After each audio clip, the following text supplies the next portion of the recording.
আগের ব্লগে আমি তোমাদের কন্যাগড়ের জায়গাটা দেখিয়েছিলাম আর বলেছিলাম আমার সবথেকে পছন্দের জায়গা হলো এটা। সেরকমই ব্যাপার, গেছি আর একটুখানি সময় কাটিয়ে আসবো না এটা তো হতে পারে না। তো ফার্স্টের যে ভিডিওটা দেখালাম সেটা তো লোকেশন দেখানোর পরে আমি নাচ করার আগে একটুখানি রেডি হয়ে নিচ্ছিলাম। তারপরে নাচ টাচ করা হয়ে যাওয়ার পরে একটুখানি বসে সময় কাটাচ্ছিলাম। আর ভাই সেইগুলোকে ভুল ভালভাবে ক্যামেরা বন্দি করেছে। নাচের একটা শর্ট ছিল যেখানে পায়ের ভিডিওটা নিতে হতো, সেই কারণে বসেই পা দোলাচ্ছিলাম। আর ঠিক ও এমনভাবে ভিডিওটা নিয়েছে যেন বাঁদর বসে গাছে পা দোলাচ্ছে। কী বলবো, নিজেকে এর থেকে ভালো কিছু আর দেখে মনে হলো না। তো তারপরে বসার পরে তো উঠতে হবে।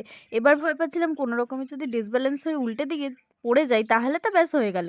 এই নিয়ে ভাইও আমাকে হাসাচ্ছিল যে আগে ভিডিওটা করে নেব তারপরে তোমাকে তুলতে যাবো, এই সব বলছিল। মানে তুমি ভেবে দেখো একবার তোমরা, ও আগে ভিডিওটা নেবে তারপরে আমাকে তুলবে, মানে যাচ্ছে তাই ব্যাপার স্যাপার।